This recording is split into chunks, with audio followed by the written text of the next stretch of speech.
You've probably heard it your entire life, and walking is great exercise, and it's true. Walking for 20, 40, even 60 minutes a day can do wonders for your heart health. But here's the part no one talks about, especially as you age. Once you hit 60, walking alone can actually become one of the fastest ways to lose muscle and start experiencing daily leg pain. Surprising, right? You're not alone if that caught you off guard. Most people don't realize that some of the healthiest sounding habits can quietly be working against you as your body changes with age. In fact, there are 5 incredibly common daily routines that seem harmless, even beneficial, but are silently draining your strength and accelerating muscle loss. And chances are you're doing at least a few of them without even knowing it. But here's the good news. It's not too late to turn things around. Stick with me until the end of this message, and I'll show you how to reverse the damage, rebuild your strength, and feel more energized than you have in years. And if you know someone over 60 who's still doing these habits too, share this with them, because it's time to stop just surviving and start thriving again. But before we dive in, like this video, and if you're new here, subscribe for more insightful content like this, and leave a comment saying, "I subscribed," so I can welcome you personally. Let's talk about the first and perhaps most surprising mistake: walking, or more specifically, only walking. You might be getting outside every day, putting in 30, 40, even 60 minutes on your feet, and thinking, "I'm doing exactly what I should be." After all, you've probably heard your whole life that walking is the perfect exercise, especially as you get older. But here's what almost no one tells you. Just walking, once you're over 60, can actually accelerate muscle loss. Yes, you read that right. Even if you're being consistent and committed, you might still be losing muscle every single day. It sounds contradictory, doesn't it? But it actually makes perfect sense when you understand how the body works. Your body adapts to what you ask of it, and if you're not challenging your muscles regularly, it assumes they're no longer needed, so it starts letting them go. Sure, walking is great. It gets your blood flowing, supports heart health, and keeps you moving.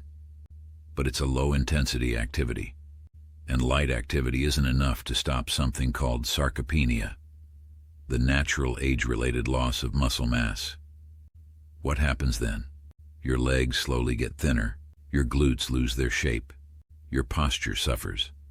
You start noticing aches, imbalance, weakness when getting up or climbing stairs, and you chalk it up to just aging. But here's the truth. It's not just age. It's lack of muscular stimulation. Muscle needs resistance to survive. Walking doesn't provide that. It's a good start, but it's not enough. If you want to maintain your strength, independence, and energy, you need to add some form of strength training into your routine. Don't worry. It doesn't have to be intense or complicated. It can be simple. Standing up and sitting down from a chair, doing light squats using resistance bands, lifting small weights, or even just using your body weight with intention. The key isn't difficulty, it's consistency and purpose. Because if you don't challenge your muscles, even with the best intentions and healthy habits, you'll keep losing one of the most important foundations of healthy aging, your strength. And the more muscle you lose, the more you lose your energy, mobility, and independence, and open the door to daily pain and greater reliance on others. So yes, keep walking. It matters. But understand this. Walking alone is not enough. Your body deserves more. And it's never too late to start giving it what it needs. Speaking of what it needs, that brings us to the second common mistake, one that happens quietly, almost invisibly, right at your kitchen table every single day. Let's talk about poor nutrition, or more precisely, not getting enough protein. Now, this one confuses a lot of people, because when you think about eating healthy, you probably say something like, "I eat well. I have rice, beans, veggies, fruits. My meals are clean and balanced." And that sounds great. It really does. You may be eating whole, natural foods, avoiding processed junk, and doing your best to nourish your body. But here's the catch. Eating healthy doesn't always mean you're eating enough protein. And once you hit 60, protein needs to become a non-negotiable part of your daily routine. Why? Because as you age, your body becomes less efficient at using the protein you eat to rebuild and maintain muscle. So while your needs increase, most people unknowingly eat even less. It's a silent gap. You may have a bit of chicken at lunch and think that's enough. But then breakfast is just toast and fruit, and dinner is super salad with little to no protein. That leaves your body without the essential building blocks it needs to repair and maintain muscle for most of the day. And here's what happens. Your body needing amino acids from protein, but not getting them, starts to break down your own muscle tissue to make up for it. Slowly, silently, your lean mass shrinks. You might not notice it immediately, but over time it shows up as fatigue after basic tasks. Weakness that wasn't there before, slower recovery from any physical effort, and the most alarming part. You could be doing everything else right, walking, stretching, staying active. But if you're not feeding your muscles what they need, they'll keep fading away. Now, to be clear, this isn't about getting bulky or bodybuilding. It's about preserving your strength, stability, and independence, so you can keep doing the things you love without struggling. And no, you don't need to eat huge steaks. Protein can come from eggs, Greek yogurt, beans and lentils, chicken, turkey, or fish. Even a scoop of protein powder in a morning smoothie. The key is consistency, because your body doesn't store protein like it does fat. It needs a steady supply, especially throughout the day. So the next time you say, "I eat well, I'm fine," stop and ask yourself, am I feeding my muscles or just filling my stomach? Your strength depends on the answer. Mistake number 3 is one of the most subtle and most understandable. It's rooted in something that feels like plain old common sense, being cautious. As we age, we naturally start to pull back. We become more careful with how we move, not just to avoid falling, but to avoid pain, strain, or waking up sore the next day. It's that quiet little voice in your head whispering, "Don't twist that way. You might hurt your back. Better skip that step. It's not worth the risk." And so, little by little, you start avoiding movement altogether. You stop reaching, bending, twisting. You stop stepping out with confidence. You tell yourself you're just being safe, but what's really happening is that your body is slowly forgetting how to move. And here's the key. This decline in movement isn't caused by age. It's caused by avoidance. When you stop asking your body to move in certain ways, it adapts by becoming less capable of doing them. The joints get stiff, the muscles weaken, flexibility fades. Before you know it, even simple things, tying your shoes, reaching a high shelf, getting out of a chair, feel like a challenge. That challenge creates hesitation. Hesitation turns into fear, and that fear turns into a pattern of moving less, hurting more, and losing the confidence you once had in your body. But here's what most people don't realize. Exercise doesn't have to hurt to help. It doesn't need to be intense, risky, or painful. The goal isn't to push past your limits.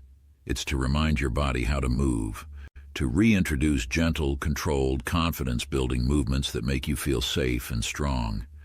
These kinds of exercises, ones that are low impact and joint-friendly, can rebuild stability, restore flexibility, and renew your trust in your body.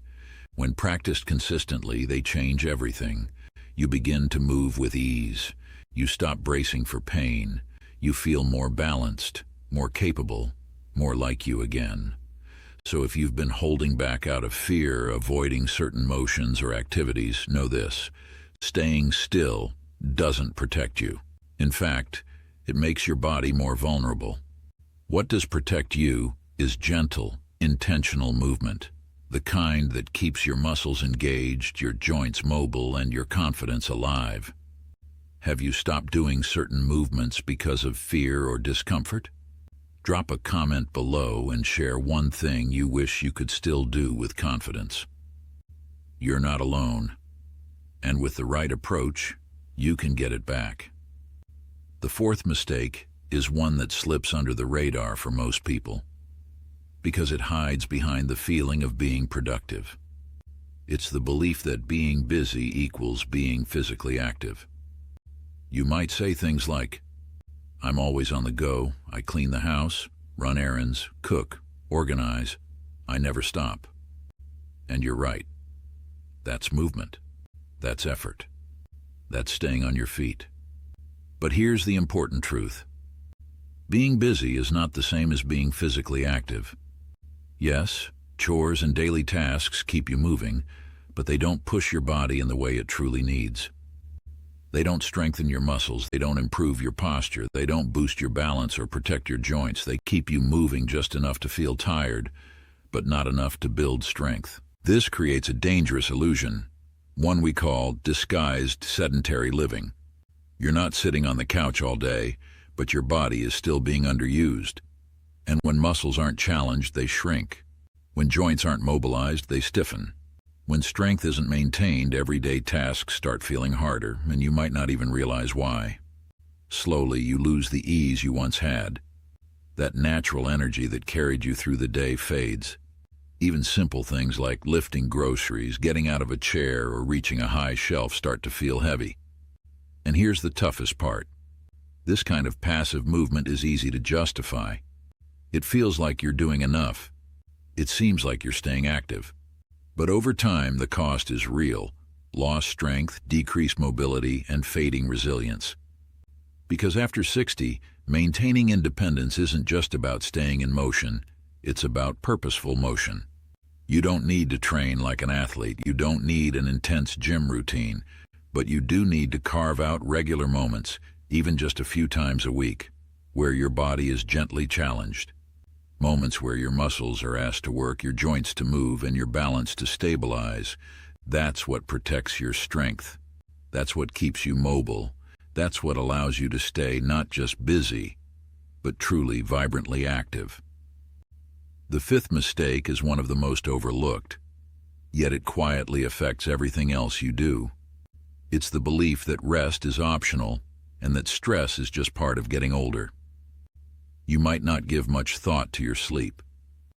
You may not connect your stress levels to your physical strength, but make no mistake, these two things have a profound impact on your health, your energy, and your ability to build and maintain muscle. Here's something most people never hear. Your muscles don't grow during exercise, they grow during rest. And if your sleep is shallow, inconsistent, or interrupted, your body never gets the full chance to repair and rebuild what you've worked so hard for. Then there's stress. Not just the big, obvious kind, but the constant low-level mental noise that creeps in day after day. Worries about health, family, finances, the future. That quiet stress shows up physically. It keeps your muscles tense, it disrupts your hormones, it interferes with sleep. And over time, it leaves you feeling drained, foggy, unmotivated, and weaker than you should be. You might think it's just age catching up to you, but often it's not age, it's what your body isn't getting enough of. Deep sleep, calm, true recovery. These aren't luxuries, they're foundations. Sleep is when your body resets, rebuilding muscle, balancing hormones, lowering inflammation, protecting your brain. An emotional rest, the kind that comes from quieting your thoughts and letting go of tension, sends your body the signal that it's safe to heal, safe to grow, safe to thrive. So if you've been walking every day, eating clean, staying busy, and still feel like you're losing strength, it's not because you're doing something wrong, it's because you're missing what your body truly needs. Strength work, not just steps. Protein, not just plants. Movement, not just motion. Intentionality, not just busyness. Rest and calm, not just effort. Aging doesn't have to mean losing strength. It can mean getting smarter about how you move, eat, rest, and live. So start small. Start today. And if this message resonates with you, please like, subscribe, and share it with someone you care about, because it's never too late to rebuild what matters most: your strength, your mobility, and your independence. Before you go, where are you watching from? What's your biggest takeaway? Drop it in the comments. I read every single one, and I can't wait to hear your story.